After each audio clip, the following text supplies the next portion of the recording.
नमस्कार दोस्तों, मैं लाल सिंह स्वागत करता हूं आप सभी का एक्सेल की ऑनलाइन क्लासेस में। और पिछले क्लासेस में हम लोगों ने फंक्शन का बेसिक सीखा था, बेसिक फंक्शंस, इसमें sum, maximum, minimum, average, count if, ये सारा चीज हम लोग देखे थे।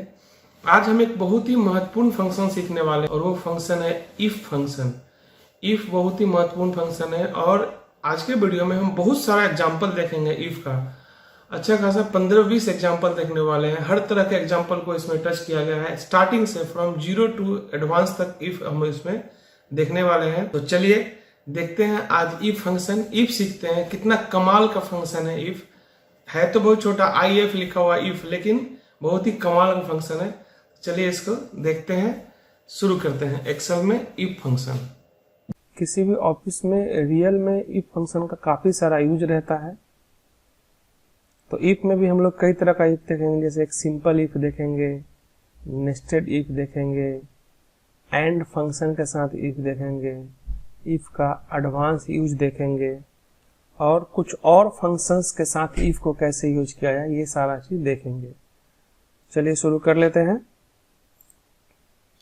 तो हम पहले से यहाँ पे कुछ क्वेश्चंस तैयार कर रखे हैं जिससे आपको समझने में आसानी होगी। जैसे ये सिंपल है, इसका नेस्टेड का कुछ क्वेश्चंस है, यहाँ पे एडवांस में भी कुछ है, ये सब हम देखेंगे। कुछ मिला जुला है, मोबाइल नंबर का एक उदाहरण लिए हैं और कुछ ड्यूज और पेड का उदाहरण लिए हैं। चलिए पहले शुरू करते हैं स्टार्टिंग से, सिंपल से। इसमें हम एग्जाम्पल लेके ही इसको समझेंगे। जैसे एक क्वेश्चन यहाँ पे दिया हुआ है, यदि मार्क्स ऑब्टेन्ड 30 या उससे अधिक हुआ तो पास, नहीं तो फेल। क्वेश्चन है कि कोई मार्क्स दिया हुआ है, आपको उसको चेक करना है कि वो 30 है या उससे अधिक है। अगर वो 30 या उससे अधिक है तब तो उसको पास कर देना है, नहीं तो उसको फेल कर देना है। तो चलिए यहाँ पे हम इसके लिए एक डाटा, छोटा सा डाटा बना लेते हैं। जैसे यहाँ पे हम दे दिए, इस क्वेश्चन को यहाँ ले आइए, कॉपी पेस्ट। अब यहाँ पे हम डाटा बनाते हैं, मार्क्स ऑब्टेन्ड और रिजल्ट। और एक चाहे तो आप सीरियल नंबर भी ले सकते हैं, चाहे तो आप नेम भी ले सकते हैं, फिर मार्क्स ऑब्टेन्ड कर देते हैं, फिर रिजल्ट कर देते हैं। जैसे यहाँ पे मान लीजिए 5 बच्चों का डिटेल यहाँ हम लोग लिख दिए। नेम लिख दिए अमित, राहुल, अब्दुल, राजू और मुकेश। अब मान लीजिए किसी ने 40 नंबर लाया, किसी ने 30 नंबर लाया, किसी ने 35 नंबर लाया, किसी ने 29 नंबर लाया और किसी ने 60 नंबर लाया, सपोज करिए। अब हम लोगों को करना यह है कि जिसका 30 नंबर रहेगा या उससे अधिक रहेगा उसको पास करना है, नहीं तो फेल करना है। तो चलिए इसको देखते हैं कैसे बनाया जाता है। सबसे पहले हमको इक्वल टू लिखना है, फिर इफ लिखना है, फिर ब्रैकेट ओपन करना है। देखिए यहाँ मेनली 3 चीज रहता है, लॉजिकल टेस्ट करना है, कंपैरिजन करना है और फिर वैल्यू देना है यदि सही होता है तो, और फिर वैल्यू देना है यदि गलत होता है टेस्ट तो। मतलब पहले हम टेस्ट करेंगे, फिर एक सही होने पे जो वैल्यू चाहते हैं वो देंगे और फिर गलत होने पे जो वैल्यू चाहते हैं वो देंगे। तो इसी उदाहरण के माध्यम से अगर अभी हम लोग देखेंगे तो हम लोगों को क्या टेस्ट करना है, एमओ कहाँ लिखा हुआ है, C14 में लिखा हुआ है। तो यहाँ पे हम क्लिक करेंगे, चाहे C14 लिख देंगे। तो देखिए C14 यहाँ इंडिकेट हो गया। अब जो C14 में जब जो भी लिखा हुआ है, इससे हमको बहुत मतलब नहीं है। मतलब यह है कि हमको क्वेश्चन दिया गया है कि वो कितना है। तो कहा गया है कि यदि वो 30 या उससे अधिक होता है तो 30 या अधिक होगा तो उसके लिए क्या करना है, ग्रेटर देन इक्वल टू लिखना है।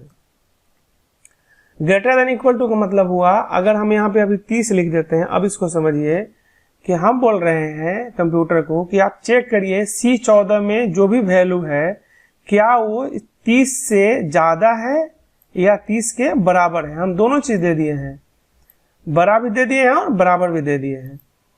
तो यदि C14 में जो वैल्यू होगा वो 30 होगा या उससे अधिक होगा, यदि ऐसा हुआ तो हम लोग कॉमा देंगे और डबल कोटेशन में लिख देना है पास, फिर डबल कोटेशन बंद करना है, फिर कॉमा देंगे। जरूरी तो नहीं है वो 30 ही होगा, उससे अधिक ही होगा, कम भी हो सकता है। तो अगर 30 या उससे अधिक हुआ तब तो पास होगा, और अगर 30 या उससे कम हो गया, मतलब कंडीशन अगर फॉल्स हो गया, तो उस केस में आप क्या दे दीजिएगा, फेल दे दीजिएगा। अब ब्रैकेट को क्लोज करिए, एक बार पहले एंटर प्रेस करते हैं, फिर हम लोग इसको फिर से समझेंगे। एंटर प्रेस कर दीजिए। देखिए यहाँ पे क्योंकि नंबर कितना था, 40 था, इसलिए पास हो गया। अब हम लोग बहुत आसान हो गया, इसको नीचे खींचेंगे यहाँ से, जैसा कि कल भी किए थे। देखिए अब क्या हुआ, जिसका भी 30 या उससे अधिक था उसको पास कर दिया, जिसका 30 से कम था उसको फेल कर दिया। अब मान लीजिए इसको हम 30 कर देते हैं, देखिए क्या होगा, पास हो गया। अब इसको हम अभी कर देते हैं 24, देखिए क्या हो गया, फेल हो गया। अगेन इसको हम 34 कर देते हैं, क्या हो गया, पास हो गया। इसको 29 कर दिए, फेल हो गया। इसको हम 50 कर दिए तो पास ही रहेगा, लेकिन इसको अगर 28 कर देंगे तो फेल हो जाएगा। तो फिर से एक बार समझिए, अभी इन सबको मिटा देते हैं, वापस से समझिए। हम क्या बोले कि C14 में अगर 30 होगा या उससे अधिक हो, ग्रेटर देन इक्वल टू, तो C14 में जो भी है वो यहाँ आ जाएगा। अब यहाँ कंप्यूटर चेक करेगा कि जो यहाँ पे है वो क्या 30 या उससे अधिक है। अगर ऐसा है तो क्या कर दीजिएगा, पास कर दीजिएगा, नहीं तो फेल कर दीजिएगा। इसको अभी हम एक और दूसरे तरीके से लिख कर दिखाते हैं आपको। जैसे अभी यहाँ 28 है, तो अभी हम देखिए कैसा लिखते हैं। यदि मान लेते हैं 28 है तो 28 ही लिख देते हैं। 28 बड़ा हुआ या बराबर हुआ 30 से तो पास, नहीं तो फेल। अब क्या आंसर आने वाला है बताइए आप लोग, स्वाभाविक है फेल आने वाला है। तो अब अगर हम यहाँ 28 लिख दिए, क्योंकि यहाँ 28 था तो फेल आ गया। अब मान लेते हैं कि यहाँ पे अभी 35 था, सपोज करिए, तो 35 था तो यहाँ तो पास हो गया, जैसा कि कुछ आंसर लिख रखे हैं, मतलब फॉर्मूला लिख रखे हैं। अगर हम यहाँ भी 35 लिखेंगे तो क्या होगा, 35 तो 30 से बड़ा है तो पास हो जाएगा। तो यहीं पे हम 30 या 35 ना लिखकर हम क्या कर देते हैं, इसका सेल एड्रेस लिख देते हैं।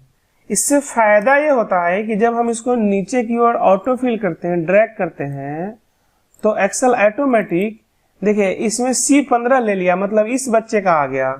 इसमें देखिए C16 ले लिया, इसमें देखिए C17 ले लिया, इसमें देखिए C18 ले लिया, ठीक है। लेकिन अगर हम ऐसे लिखते हैं, इफ अभी यहाँ 35 है तो 35 ही लिख देते हैं, मान लेते हैं ग्रेटर देन इक्वल टू 30। 35 तो 30 से बड़ा है, तो क्या करेंगे, पास करेंगे, नहीं तो क्या करेंगे, फेल करेंगे।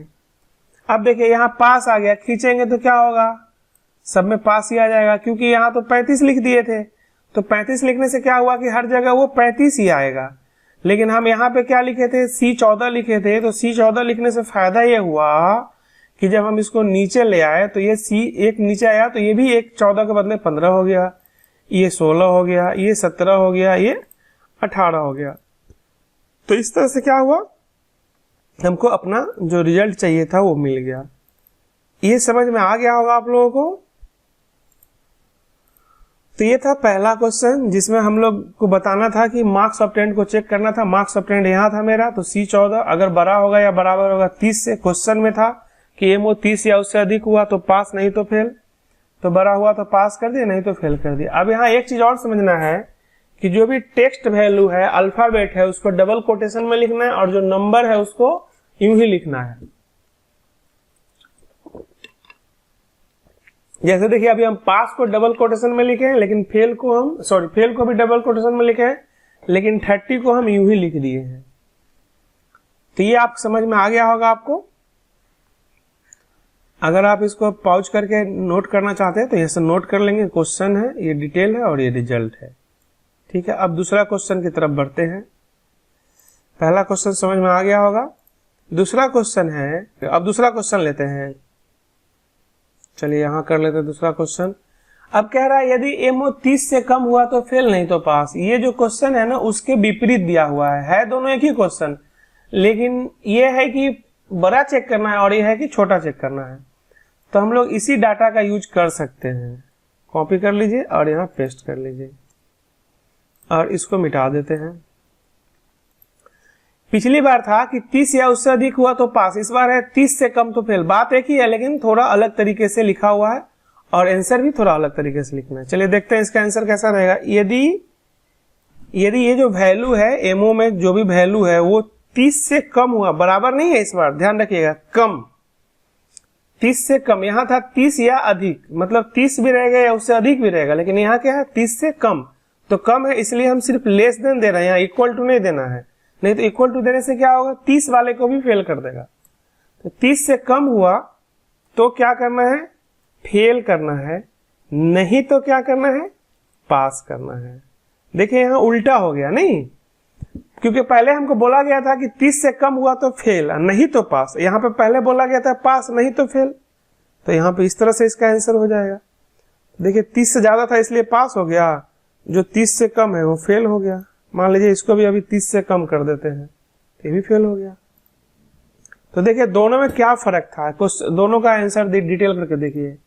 यहाँ था C14 बड़ा होगा या बराबर होगा 30 से तो पास, नहीं तो फेल, और यहाँ हम कर दिए हैं जो भी ये वैल्यू है C30 छोटा होगा 30 से, C24 छोटा होगा 30 से तो फेल, नहीं तो पास। क्वेश्चन भी एक है लेकिन क्वेश्चन थोड़ा अलग टाइप से था तो आंसर भी थोड़ा अलग टाइप से आ गया। ये जो कर रहे हैं इसके लिए हम लोग को कंट्रोल के साथ टिल्ट करना पड़ता है। आपको दिखा देते हैं रन से, OSK से कौन सा की प्रेस करते हैं फार्मूला को एक्सपेंड करने के लिए। देखिए ये की है यहाँ पे कंट्रोल, और ये देखिए, और फिर से कंट्रोल के साथ ये करेंगे, इसको टिल्ड बोलते हैं, ठीक है। चलिए आगे बढ़ते हैं, दूसरा क्वेश्चन भी बना लिए। तीसरा क्वेश्चन है, ये सिंपल क्वेश्चन है, इसके बाद फिर एडवांस क्वेश्चन आएगा। यदि एमओ 80 या उससे अधिक हुआ तो एक्सेलेंट, नहीं तो गुड, तो हम लोग यही ले सकते हैं डाटा।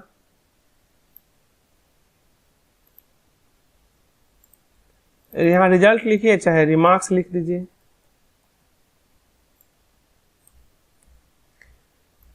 इसको एक बार आप अभी बनाइए और 1 मिनट में हम बनाते हैं। 1 मिनट आप बना के देखिए कि आप जो बनाना चाह रहे हैं तो सही बन पा रहा है कि नहीं। अब हम यहाँ बनाते हैं, आप पॉज करके पहले बना लीजिएगा फिर आंसर देखिएगा। इफ ये वैल्यू है greater than equal to 80 then excellent otherwise good.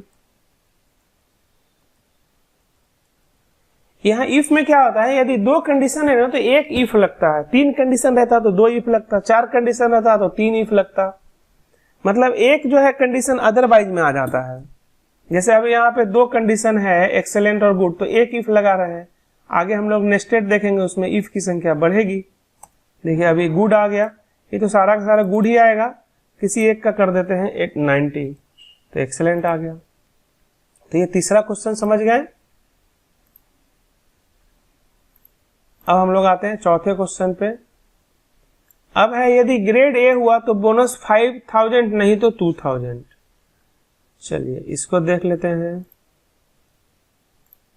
अब यहां पे हम लोग लिख देंगे इस बार सीरियल नंबर, ग्रेड और बोनस। चलिए यहाँ 5 ले लेते हैं कुछ भी। अब यहाँ दे देते हैं A, B, C, B। अब यहाँ बोनस निकालना है, तो यदि यहाँ पे अभी कैसा करना, सो देखिए इफ ये जो सेल एड्रेस है B43 में, अब क्योंकि ये टेक्स्ट जो लॉजिक जो करना है, चेक जो करना है वो टेक्स्ट ही है, नंबर तो नहीं है, तो यहाँ पे ग्रेटर देन नहीं होगा, यहाँ पे अब होगा इक्वल टू। और ये BCD मतलब ये टेक्स्ट है इसलिए इसको डबल कोटेशन में लिखना है A। तो बोनस कितना होगा 5000 और नहीं तो कितना होगा 2000। सिंपल है, एंटर प्रेस कर दीजिए। देखिए एक बार इसको एक्सपेंड करके दिखाते हैं। देखिए यहाँ 80 को तो हम डबल कोटेशन में नहीं किए थे, एक्सेलेंट और गुड को किए थे क्योंकि ये टेक्स्ट था। उसी तरह से यहाँ पे अभी हम 5000 को और 2000 को डबल कोटेशन में नहीं किए हैं, ए को किए हैं क्योंकि ए टेक्स्ट है और ये नंबर है। तो मतलब यह है कि जो भी नंबर रहेगा ना उसको डबल कोटेशन नहीं लगाना है, जो टेक्स्ट रहेगा उसको डबल कोटेशन लगाना है। ठीक है, अब एक बार आप ड्रैग कर दीजिए तो देखिए जो ए था उसको 5000 आया, रेस्ट को 2000 आ गया, 2000 आ गया, बी को भी 2000 आ गया, सी को भी 2000 आ गया। अब यहीं पे ए बी का अलग रहता, सी का अलग रहता, वो नेस्टेड में देखेंगे तो फिर अलग भी आ जाता। यदि डिवीजन फर्स्ट हुआ तो बोनस लैपटॉप, नहीं तो मोबाइल। चलिए इसको भी देख लेते हैं।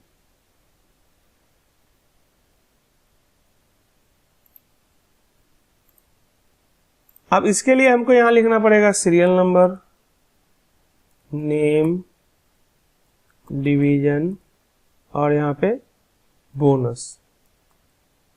ठीक है, बोनस या रिवार्ड लिख सकते थे यहां पे, बोनस से ज्यादा अच्छा रहेगा रिवार्ड।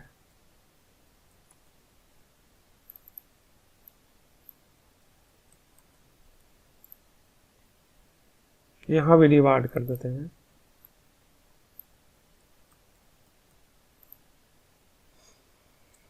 देखिए ये जो हम चीज एक्स्ट्रा लिख रहे हैं ना, ये लिखने की आवश्यकता नहीं है, आपको समझाने के लिए लिख रहे हैं। हम ऐसे भी कहीं भी लिख सकते थे, सिर्फ हमको ये लिखना पड़ेगा डिवीजन, है ना। बाद बाकी सीरियल नंबर, नेम लिखने की आवश्यकता नहीं है, लेकिन आपको समझाने के लिए लिखना है। चलिए नेम लिख देते हैं रमेश, और डिवीजन मान लीजिए इसका आया है फर्स्ट, और हमको निकालना है रिवार्ड। तो लिखेंगे इफ ये सेल एड्रेस, अगर ये वैल्यू क्या है फर्स्ट है, देन रिवार्ड में क्या देना है आपको, लैपटॉप देना है। देखिए यहाँ दोनों टेक्स्ट था इसलिए दोनों को डबल कोटेशन में रखे हैं। अगर फर्स्ट नहीं होगा तो रिवार्ड में क्या देना है आपको, मोबाइल देना है। हो गया, देखिए लैपटॉप आ गया। अगर मान लीजिए ये सेकंड होता तो मोबाइल आ जाता, अगर ये थर्ड रहता तो भी मोबाइल ही रहता, फेल में भी क्या होता, मोबाइल ही होता। जैसे फर्स्ट आ जाएगा तो क्या हो जाएगा, लैपटॉप हो जाएगा। और इसी तरह से और स्टूडेंट का करना है तो यहाँ नाम लिखेंगे, जैसे नाम लिख दिए। चलिए एक का नाम लिख देते हैं सुरेश और एक का नाम लिख देते हैं महेश। मान लेते हैं ये सेकंड है और ये दोबारा से फर्स्ट। अब बस इसी को नीचे की तरफ खींच देना है। तो जब हम फार्मूला लिख रहे होते हैं ना, तो हमको सिर्फ इसी का देखना है, इसका नहीं देखना है, इसका नहीं देखना है, सिर्फ एक का देखना है। एक का हम कंप्लीट फार्मूला लिखेंगे, उसके बाद उसको ड्रैग करेंगे तो सारा का रिजल्ट आ जाएगा। तो ये था बेसिक कंसेप्ट इफ का, जिसमें हम लोग बेसिक समझे कि इफ कैसे काम करता है, कैसे लिखा जाता है। अब हम लोग नेस्टेड इफ में आते हैं, जिसमें इफ के अंदर इफ आएगा, मल्टीपल इफ रहेगा। चलिए नेस्टेड इफ को देखते हैं। ये आप समझ गए होंगे। अगर आप इसका एक्सपेंडेड रूप देखना चाहते हैं फॉर्मूले का सभी का, तो एक साथ हम आपको दिखा देंगे, या अभी ही दिखा देते हैं। ये देख लीजिए, ये हो गया, ये वाला यहाँ है। ठीक है, सारे का फॉर्मूला देख लिए। इसको वीडियो को पॉज करके आप नोट कर सकते हैं। चलिए अब आते हैं नेस्टेड इफ में। यहाँ क्वेश्चन थोड़ा सा बड़ा बड़ा है। यदि मार्क्स ऑफ 10 60 या उससे अधिक हुआ तो डिवीजन फर्स्ट है, 45 या अधिक हुआ तो डिवीजन सेकंड है, 30 या अधिक हुआ तो डिवीजन थर्ड है, नहीं तो फेल है। तो यहाँ पे कंडीशन कितना कितना हो गया, first, second, third, fail, 4 condition हो गया। तो यहाँ पे 3 इफ लगेगा। जितना कंडीशंस रहता है उससे एक कम इफ लगता है।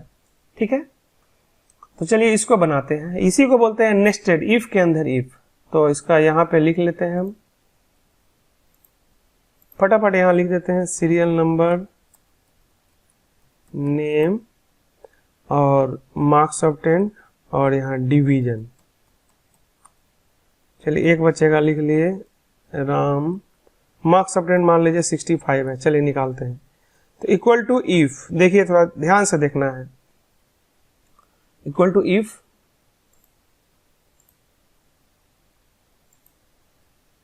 अब यहां पे आ जाते हैं। ये मार्क्स ऑफ 10 है, ये अगर ग्रेटर हुआ या बराबर हुआ किसके, 60 के, तो हम लोग कर देंगे फर्स्ट। पिछले एग्जांपल में हम यहां पे लिखे थे पास, और नहीं तो क्या लिख दिए थे, फेल। यही लिखे थे, पास नहीं लिख के यहां क्या लिख दिए थे, फर्स्ट नहीं लिख के पास फेल लिखे थे, और यहां 30 लिखे थे। लेकिन क्योंकि अब यहाँ पे कंडीशन अधिक है तो पास फेल से तो काम नहीं चलेगा, यहाँ फर्स्ट लिखना है और अभी फेल भी नहीं लिखना है। 2 कंडीशन था तब ऐसा होता था। जब 2 से अधिक कंडीशन हो गया तब क्या करना पड़ेगा, तब पहला कंडीशन हम लोग बोल दिए कि जो वैल्यू है, जो सेल एड्रेस है उसमें जो वैल्यू है, यदि वो 60 या उससे अधिक हुआ तो वो फर्स्ट हो जाएगा। अगर ऐसा नहीं होता है तो फिर से इफ ही लिखना पड़ेगा, फिर ब्रैकेट ओपन करना पड़ेगा, फिर यही सेल एड्रेस देना पड़ेगा, सेम सेल एड्रेस। अगर उसमें वैल्यू कितना है 45 या उससे अधिक है, greater than equal to 45, then क्या करेंगे हम लोग, सेकंड कर लेंगे। अगर ई भी नहीं होता है तो फिर इसी सेल एड्रेस को चेक करना है, सॉरी इफ लिखना है पहले, इफ ब्रैकेट ओपन। ध्यान रखना है इफ के बाद ब्रैकेट ओपन कर रहे हैं लेकिन क्लोज सब लास्ट में ही करना है। इफ ये सेल एड्रेस अगर ग्रेटर देन इक्वल टू 30 हुआ देन क्या हो जाएगा, थर्ड हो जाएगा। अगर इफ ही नहीं हुआ, क्योंकि अब तीनों कंडीशन हम दे चुके हैं, तो अदरवाइज के लिए एक कंडीशन रहता है, तब क्या हो जाएगा, ये फेल हो जाएगा। जितना ब्रैकेट ओपन किए थे उतना क्लोज करना है। अब एंटर प्रेस करके देखिए, देखिए ये फर्स्ट आ गया। अगर अभी इसका हम 59 कर देते हैं तो देखिए सेकंड आ गया। अगर इसका हम अभी कर देते हैं 45 तो सेकंड ही रहेगा, लेकिन जैसे 44 होगा तो थर्ड हो जाएगा, 30 तक तो ये थर्ड ही रहेगा। अगर 29 हुआ तो ये क्या हो जाएगा, फेल हो जाएगा। और फिर से अगर इसका हम अभी 67 कर देते हैं तो फर्स्ट हो जाएगा। तो ये रहा आपका इसका आंसर। अगर एक दो बच्चे का और निकालना है तो नीचे लिख देंगे, यहाँ पे कुछ नंबर दे दीजिए,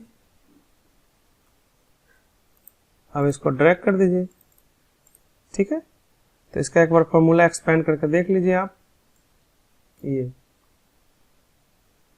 समझ गए। इसमें हम लोग क्या किए, क्योंकि हमको 4 कंडीशन देना था, तो देखिए एक इफ यहाँ हुआ, दूसरा इफ यहाँ हुआ और तीसरा इफ यहाँ हुआ, 3 इफ देना पड़ा। और जब हम इफ शुरू किए तो पहला कंडीशन देने के बाद फिर से कॉमा देकर दूसरा वैल्यू नहीं लिखे बल्कि फिर से इफ लिख दिए, फिर दूसरा कंडीशन दिए, फिर से वैल्यू नहीं लिखकर फिर तीसरा कंडीशन दिए, और लास्ट में जो अदरवाइज में था वो दिए।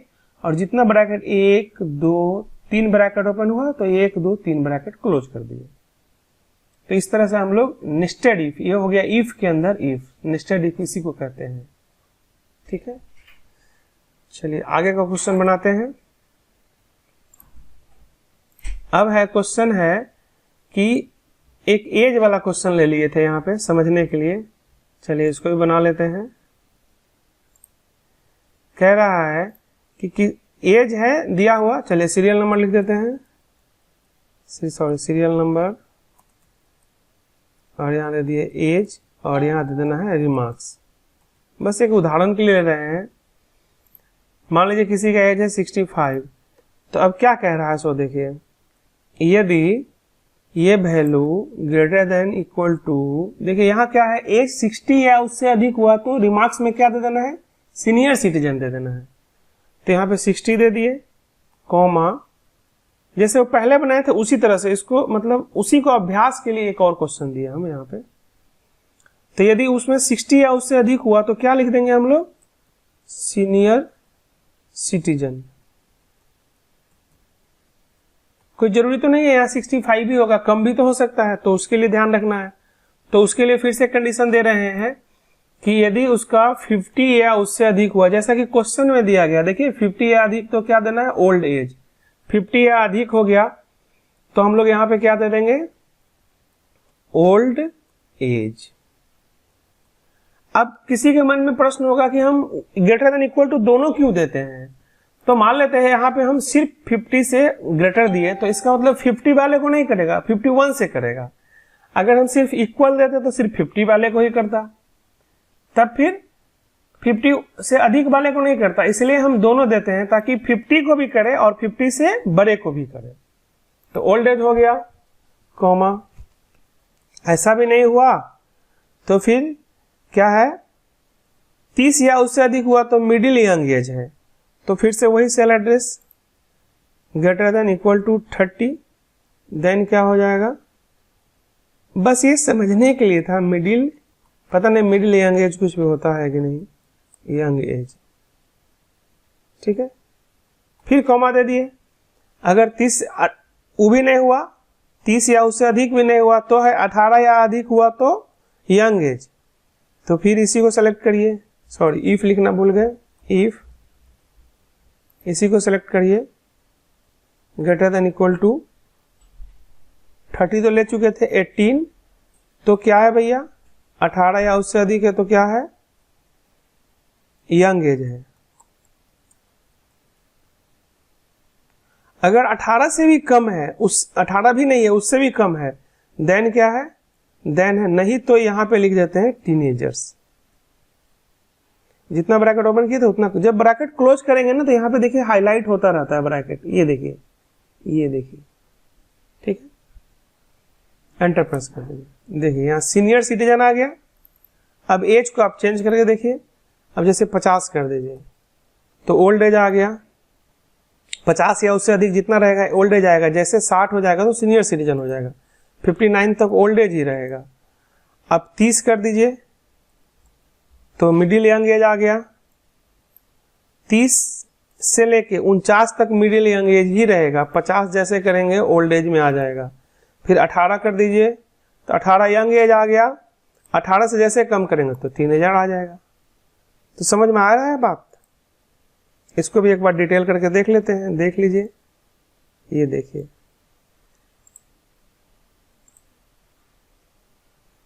ठीक है, पॉज करके इसको नोट कर लीजिएगा। चलिए अब तीसरे क्वेश्चन की तरफ बढ़ते हैं। इसी तरह से हमको यहाँ पे और लोगों का निकालना है तो बस सीरियल नंबर लिखेंगे, एज लिखेंगे, ड्रैग कर देंगे। जैसे चलिए एक दो का करके देख ही लेते हैं। किसी का 60 लिख दिए, किसी का 50 लिख दिए, किसी का 35 लिख दिए, किसी का 65 लिख दिए, किसी का 55 लिख दिए। इसको भी यहाँ ड्रैग कर लीजिए और अब यहाँ ड्रैग करके देख लीजिए, चाहे डबल क्लिक कर दीजिए, आ गया सब अपने हिसाब से। चलिए अब तीसरा क्वेश्चन देखते हैं। यदि ग्रेड ए हुआ तो बोनस 1500, बी हुआ तो 15,000, 12,000। चलिए इसको बना लेते हैं।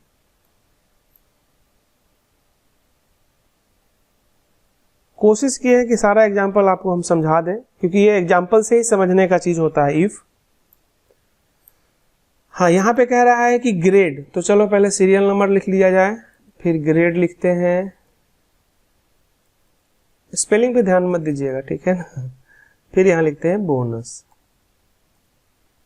चलिए एक, अब मान लेते हैं ग्रेड है ए तो बोनस निकालना है, तो फिर इफ लिखेंगे, सेल एड्रेस लेंगे, ये वाला क्लिक करने से सेल एड्रेस आ जाता है। अब यहाँ तो ABCD है तो ग्रेटर नहीं होगा, इक्वल होगा सिर्फ।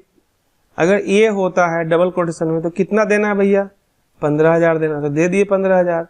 जरूरी तो नहीं है ए ही होगा, अगर बी होगा तो उसके लिए क्या देना है, तो फिर यहाँ इफ लिखेंगे, सॉरी सेल एड्रेस लिखेंगे। यहाँ क्या हुआ भैया, बी हुआ, तो बी हुआ तो कितना हो जाएगा,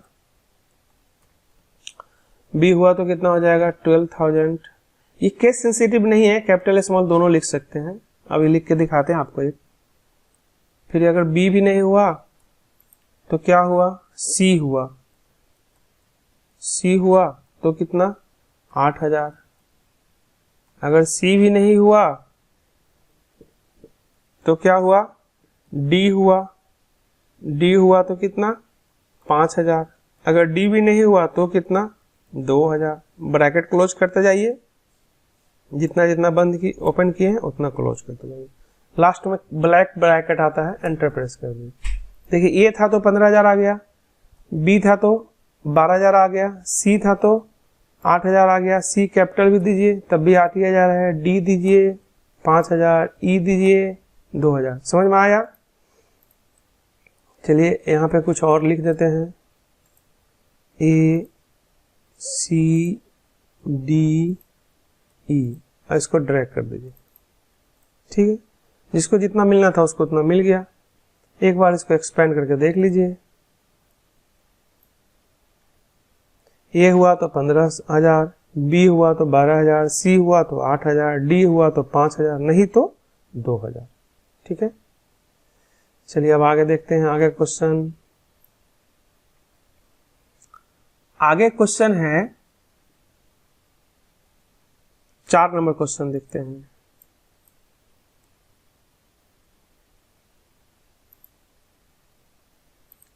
चार नंबर क्वेश्चन है, यदि इसको जरा नीचे ले आते हैं,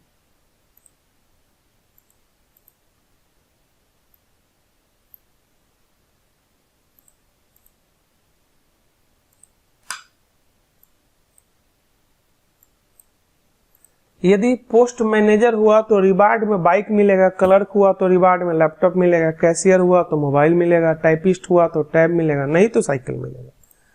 तो यहाँ पे लिखिए सीरियल नंबर, यहाँ लिख दीजिए नेम, और यहाँ लिख दीजिए पोस्ट, और यहाँ लिख दीजिए रिवार्ड।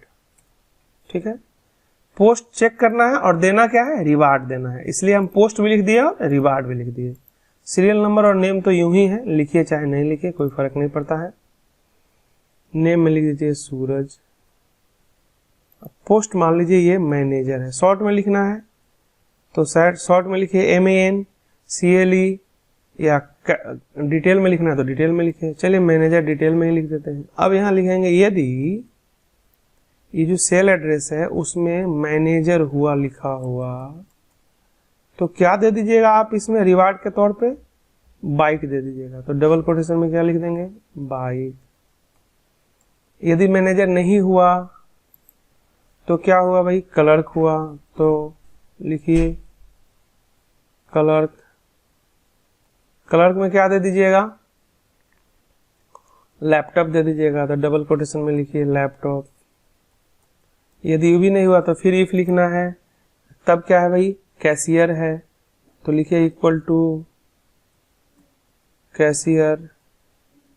अगर ऐसा हुआ तो क्या देना है, मोबाइल देना है, मोबाइल दे दिया। अगर कैशियर भी नहीं हुआ तो क्या है भैया, तो यहाँ पहले सेल एड्रेस लीजिए और लिखिए टाइपिस्ट, जैसा कि क्वेश्चन में दिया हुआ है। टाइपिस्ट हुआ तो क्या देना है, टैब देना है। अगर टाइपिस्ट भी नहीं हुआ तो क्या देना है, साइकिल देना है। साइकिल लिख दिया अंत में, ब्रैकेट क्लोज करिए, एंटर प्रेस कर दीजिए। देखिए मैनेजर था इसलिए बाइक आ गया। अब इसको आप बना लीजिए कैशियर। देखिए मोबाइल आ गया, बना दीजिए टाइपिस्ट। टैब आ गया, बना दीजिए क्लर्क। साइकिल आ गया। समझ में आ रहा है, सूरज, मुकेश, राहुल, कुणाल।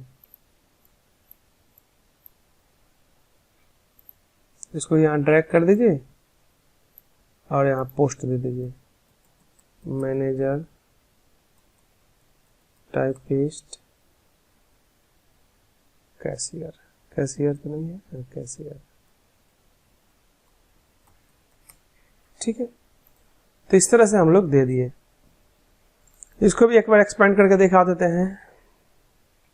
ये देखिए,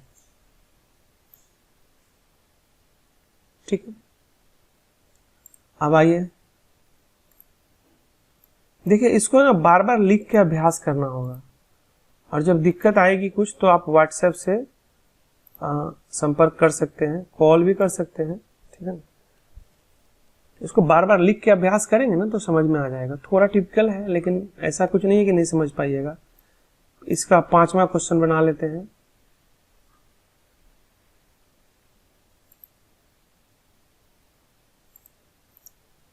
अब कह रहा है कि पोस्ट मैनेजर हुआ तो बोनस जो है ना 25% मिलेगा, लेकिन किसका मिलेगा, सैलरी का मिलेगा। तो चलिए यहाँ पहले बनाइए सीरियल नंबर, पोस्ट, फिर सैलरी और फिर बोनस। सीरियल नंबर 1 डाल दिए, पोस्ट अभी कुछ भी डाल देते हैं, मान लेते हैं मैनेजर ही डाल देते हैं। सैलरी इसका कुछ भी है, 10,000 है। बोनस निकालना है, equal to if bracket open, यदि पोस्ट मैनेजर हुआ, यदि पोस्ट मैनेजर हुआ, ठीक है।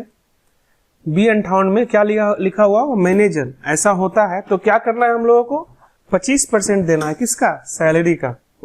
तो सैलरी तो यहाँ लिखा हुआ है, तो सैलरी का ये सेल एड्रेस लिए, इनटू का साइन दिए और 25% कर दिए, हो गया। जरूरी तो नहीं है मैनेजर ही होगा, अगर वो पोस्ट जो है क्लर्क हुआ, क्या हुआ, क्लर्क, तो क्या देना है, तो सैलरी का कितना परसेंट देना है, सैलरी इंटू 18% देना है।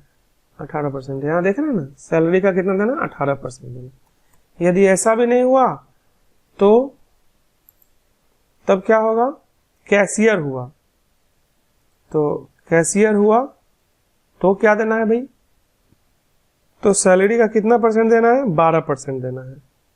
तो इंटू 12% के लिए आप 0.12 भी लिख सकते हैं, ये भी 12% ही हो गया।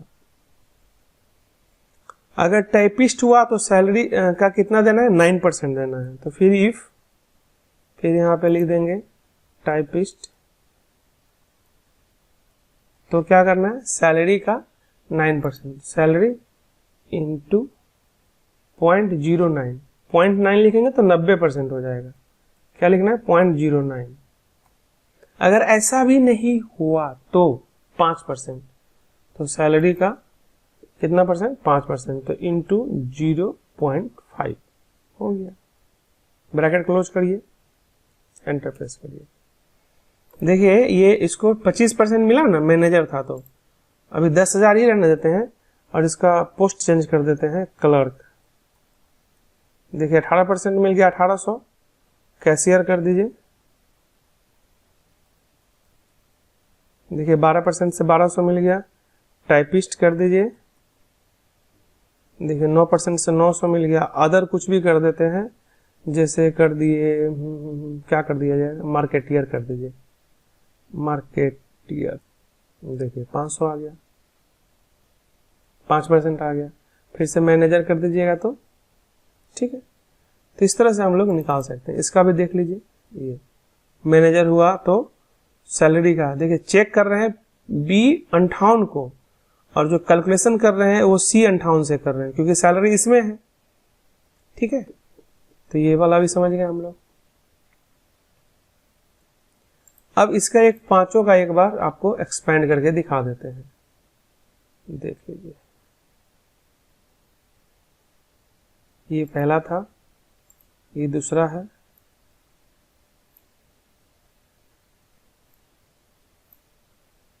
ठीक है। पहला तो देख लिए थे ऊपर, ये दूसरा है, ये तीसरा है, चौथा इधर देख लीजिए, ये चौथा है, और ये रहा पांचवा। पॉज करके आप इसको नोट कर लीजिए, सारे वीडियो, सारे फॉर्मूला। तो ये आपका नेस्टेड इफ हो गया। थोड़ा सा आपको भारी लग रहा होगा, लेकिन ऐसा कुछ है नहीं। जब आप इसको समझेंगे तो सारा चीज डिटेल में आ जाएगा, समझ में आ जाएगा। ठीक है, अब आगे देखते हैं, कुछ और एग्जांपल लिए हम, उसको देखते हैं। अब जैसे यहाँ पे है कि मान लिया जाए कि कुछ यहाँ पे वैल्यू दिया हुआ है, जैसे कि मैथ का नंबर दिया हुआ है, फिजिक्स का नंबर दिया हुआ है, केमिस्ट्री का दिया हुआ है, बायो का दिया है, उसको टोटल कर लिए, जैसा कल सम से किए थे, परसेंटेज निकाल लिए। परसेंटेज निकालने के लिए क्या होता है, जो टोटल होता है ना, उसमें जितना इसका पूरा मार्क्स है उससे भाग दिया जाता है। तो अभी पूरा मार्क्स इसका 400 है, तो 4 से भाग दे दिए। 4/100 निकालते थे ना, मतलब 400/100, प्राप्तांक गुना 100 बटा फुल मार्क्स, यही करते थे। तो वही हम लोग प्राप्तांक गुना 100 बटा फुल मार्क्स को शॉर्ट में बाई 4 से डिवाइड कर देंगे। 400 है इसलिए 5 सब करता तो 5 से डिवाइड कर देते, तो ये परसेंटेज आ गया। अब यहाँ पे देखिए एक नॉर्मल क्वेश्चन हम बनाए हैं, जो अभी पिछले बार देख रहे थे, इसमें नेस्टेड में यदि 60 या उससे अधिक हुआ तो फर्स्ट हुआ, 45 या उससे अधिक हुआ तो सेकंड, 30 या उससे अधिक हुआ तो थर्ड, नहीं तो फेल। अभी बनाए थे तो उसके अकॉर्डिंग ये सेकंड दे रहा है। अगर हम यहाँ पे कुछ वैल्यू और बढ़ा देते हैं तो देखिए ये सेकंड ही है, अभी 58 ही आया, थोड़ा और बढ़ा देते हैं, 90 करिए ना, तो फर्स्ट आ गया। लेकिन इसी चीज में एक चीज आप यहाँ देख पा रहे होंगे कि यहाँ केमिस्ट्री का नंबर इसको कम है, 29 ही है केमिस्ट्री में। तो उस दृष्टिकोण से तो ये फर्स्ट नहीं होना चाहिए था, अगर सब्जेक्ट के हिसाब से चेक करें। तो उसके लिए हम जो फॉर्मूला लिखते हैं उसमें एंड भी यूज करना पड़ता है। देखिए वो फॉर्मूला यहाँ देखिए, इफ के बाद एंड लिखेंगे और जितना भी सेल एड्रेस है उसको पहले लॉजिक कंपेयर करेंगे। 30 से ही कंपेयर करना होता है नॉर्मली, कि सब में 30 या उससे अधिक रहना चाहिए तो पास होगा, और साथ में जो परसेंटेज आएगा उसके अकॉर्डिंग डिवीजन आएगा। तो इस तरह से हमको लिखना पड़ेगा, इफ एंड A2 ये है, A2 में 30 या उससे अधिक हुआ, फिर कॉमा देकर B2 में 30 या उससे अधिक है। मतलब हम बोल रहे हैं कि इन सभी में से किसी एक में नहीं, सभी में 30 या उससे अधिक होना चाहिए। और तब अगर परसेंटेज 60 या उससे अधिक है तो फर्स्ट करिएगा, परसेंटेज 45 या उससे अधिक है तो सेकंड करिएगा, परसेंटेज 30 या उससे अधिक है तो थर्ड करिएगा।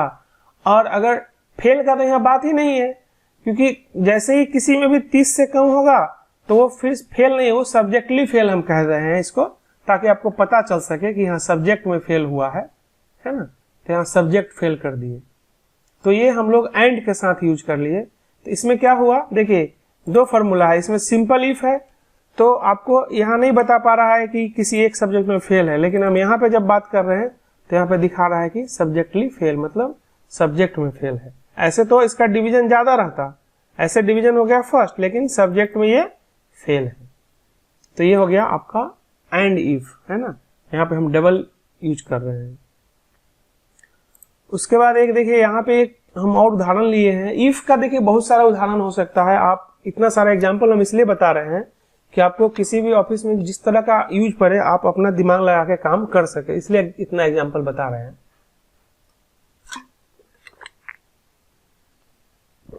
अब यहाँ पे देखिए क्या है,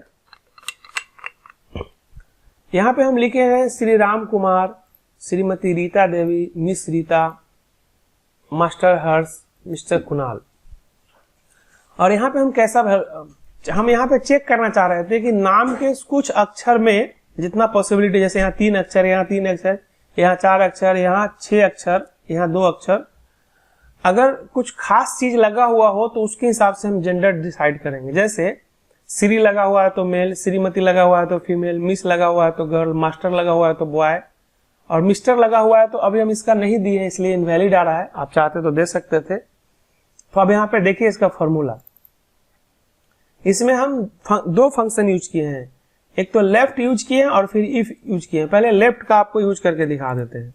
equal to left bracket open, जैसे ये लिए और कॉमा दिए और 3 दे दिए, तो देखिए यहाँ श्री आ गया, फिर यहाँ लिखिए लेफ्ट ब्रैकेट ओपन, ये सेलेडस दे दिए। अब यहाँ पे हम मान लीजिए अभी 6 दे दिए, तो क्या होता है सो देखिए, तो 6 लेटर आ गया, SRI और एक खाली जगह और फिर 2 लेटर। तो यहाँ पे क्या कर रहे हैं हम लोग फॉर्मूला में कि हम पहले इसको लेफ्ट निकाल रहे हैं। इस सेल एड्रेस में अगर 3 लेटर निकालिए और वो 3 लेटर SRI होता है तो आप क्या लिख दीजिए, मेल।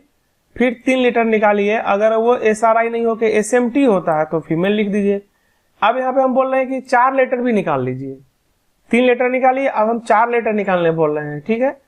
3 लेटर में ऐसा रहेगा, 3 लेटर में श्री आया तो मेल और 3 लेटर में श्रीमती आया, SMT आया तो फीमेल। और लेकिन 4 लेटर में अगर 4 लेटर निकालिए और देखिए अगर उसमें मिस आता है तो गर्ल लिख दीजिए, और फिर 6 लेटर निकालिए और उसमें मास्टर आता है तो बॉय लिख दीजिए, और इसके अलावा कुछ भी आता है तो क्या लिख दीजिए, इनवैलिड। इसीलिए अब यहाँ पे मिस्टर में इनवैलिड लिखा है, देखिए मास्टर में क्या लिखा है, बॉय लिखा है, मिस में गर्ल लिखा है, SMT में फीमेल लिखा है और श्री में मेल लिखा है। तो ये एक उदाहरण है जिसमें हम इफ के साथ कोई और फंक्शन यूज करके भी अपना काम कर सकते हैं, ठीक है। इसको भी आप डिटेल करके देख लीजिए एक बार। अगर यहाँ पे हमको मिस्टर के लिए भी कुछ देना होता तो हम यहाँ 2 लेटर लिख देते हैं और 2 लेटर में लिखते हैं MR, तो कुछ लिख देते हैं उसके लिए रिमार्क्स। चलिए एक और नंबर वाला देख लीजिए। जैसे मान लीजिए आपके पास कुछ नंबर है और ऑफिस से नंबर आया है और आपको मैच करना है कि ये नंबर इसके बराबर है कि नहीं। बहुत सारा नंबर है, अभी तो हम कुछ उदाहरण लिए, मान लीजिए 2000 5000 नंबर है, तो आप कैसे मैच करेंगे कि हाँ दोनों नंबर सेम है कि नहीं है। अगर सेम है तो सेम लिखेंगे, नहीं तो फिर वो नया नंबर जो है वो चाहिए या पुराना नंबर चाहिए। तो ही यहाँ पे हम एक उदाहरण दिए हैं, ऐसा कई बार आता है यूज में। तो देखिए इसके लिए क्या करना है, बहुत सिंपल है। हम लिखे हैं इफ A2 B2, ये A2 है और ये B2 है, अगर दोनों बराबर हुआ तो क्या लिख दीजिएगा, सेम। अगर बराबर नहीं हुआ तो कौन सा चाहिए, पुराना ये नंबर चाहिए कि ये नंबर चाहिए। अगर ये चाहिए तो B2 लिख देंगे, जैसे अभी B2 आ रहा है तो ये नया वाला नंबर आ जाएगा। देखिए ये वाला नंबर आ रहा है, इन आ रहा है 9987 आ रहा है, 9987 आ रहा है, क्योंकि हम बोलेंगे कि B3 दे दीजिए। अगर हम बोलेंगे नहीं ये वाला दीजिए तो फिर यहाँ पे क्या लिखना पड़ेगा हम लोग को, B2 नहीं लिख के A2 लिख देंगे तो क्या दे देगा, तो वो वाला नंबर दे देगा। देखिए अब ये तो दोनों सेम है, सेम नहीं है तो कौन सा नंबर दे दिया, ये नंबर दे दिया। लेकिन आपको नहीं ये नंबर चाहिए तो भाई ठीक है, तब A2 नहीं लिखे क्या लिख दीजिए, B2 दे दीजिए। मतलब हम बोल रहे हैं कि ये दोनों अगर बराबर है तो आप लिख दीजिए सेम, और बराबर नहीं है तो B2 में जो वैल्यू है वो यहाँ लिख दीजिए। तो B2 में क्या वैल्यू है, यही वैल्यू है, तो ये लिख दिया। अभी तो दोनों सेम है इसलिए सेम आया, जहां डिफर रहेगा वहां ही लिख देगा। अब मान लीजिए इसको भी हम सेम कर देते हैं हम, तो देखिए यहां भी सेम आ गया। जहां डिफर कर देंगे वहां पे डिफर हो जाएगा, जहां सेम रहेगा वो सेम आ जाएगा। तो इस तरह से हम हजारों में से पता लगा सकते हैं कि सेम है कि डिफर है। डिफर है तो अपना यहाँ नया ले लिए। एक और छोटा सा उदाहरण लिए हैं यहाँ पे, जैसे मान लीजिए आपके पास 100 रुपया ड्यूज था और कोई आपको अमाउंट दिया 80 रुपया, तो ड्यूज रह ही गया। अगर वो अमाउंट आपको 20 रुपया 120 रुपया दे दिया तो उसका ओवर पेड हो गया, और अगर वो 100 रुपया ही दिया तो फुल पेड हो गया। और साथ में यहाँ पे एक और फॉर्मूला लगाए हैं, जैसे 100 का 100 दिया तो 0 हो गया, अगर 100 का 120 दिया तो -20 हो गया, मतलब उसका आ गया, और 100 का अगर 70 दिया तो 30 हो गया, है ना। तो कैसा फॉर्मूला है देखिए, यदि A2 B2 के बराबर, ये दोनों बराबर है तो फुल पेड लिख देंगे, स्वाभाविक है, बराबर रहेगा तो फुल पेड लिख देंगे। यदि A2 बड़ा है मतलब ड्यूज वाला अमाउंट बड़ा है तो ड्यूज रह जाएगा ना। अगर इसमें 100 है इसमें 70 है तो ड्यूज रह गया, तो वही बोले हैं कि A2 बड़ा है, बराबर का बात नहीं है यहाँ पे, बड़ा है तो ड्यूज रह गया। लेकिन अगर ऐसा नहीं है, ना दोनों बराबर है ना ये बड़ा है, तो फिर ओवर पेड ही होगा, ज्यादा ही होगा ना। अगर दोनों बराबर है तब तो फुल पेड हो गया। अगर ये वाला बड़ा है, ड्यूज वाला अमाउंट बड़ा है, तो ड्यूज रह गया ना। मान लीजिए ये 100 है, ये 90 है, तो ड्यूज रह गया, क्योंकि ड्यूज 100 था, अमाउंट 90 दिया था, तो ड्यूज रह ही गया। लेकिन अगर दोनों नहीं है तो इसका मतलब है कि ये ही बड़ा होगा, तो जब ये बड़ा होगा तो क्या हो जाएगा, ओवर पेड हो जाएगा। उसी तरह से यहां भी दे दिए हैं कि भैया अगर ये वाला अमाउंट बड़ा है, ड्यूज वाला अमाउंट, तो आप ड्यूज अमाउंट से पेड अमाउंट को घटा दीजिए, तो जितना बचेगा उतना ड्यूज बता देगा। यदि ये वाला अमाउंट छोटा है, ये वाला अमाउंट बड़ा है, तो भी आप उसी में से ड्यूज को घटाइए। इससे क्या होगा, माइनस में वैल्यू आएगा, नहीं तो फिर पता नहीं चल पाता कि वो ड्यूज है कि नहीं है, तो माइनस में आ गया वैल्यू। मान लेते हैं ये 100 है और ये 120 है, तो 100 में से 120 घटाएंगे, A2 100 है और B2 120 है, तो 100 में से 120 घटाएंगे तो -20 आएगा। और नहीं, अगर ये भी बड़ा नहीं है, ये भी बड़ा नहीं है, तब क्या होगा, बराबर होगा। तो जब बराबर होगा तो क्या होगा, 0 हो जाएगा। तो अब इसका देखिए, अगर हम 100 देते हैं तो फुल पेड आ गया, यहाँ 0 आ गया। अगर मान लीजिए हम 130 दे दिए तो यहाँ -30 रुपया आ गया, है ना। और रिमार्क्स में ओवर पेड आ गया, और हम यहाँ पे अभी 20 या 23 दे दिए, कुछ भी दे दिए, तो ड्यूज आ गया, यहाँ 77 आ गया। तो ये हमारी कोशिश थी कि आप इफ को समझ ले। इसके बावजूद भी अगर आपके पास कोई इफ का क्वेश्चन हो या कुछ नहीं समझ में आया हो तो आप व्हाट्सएप पे संपर्क कर सकते हैं।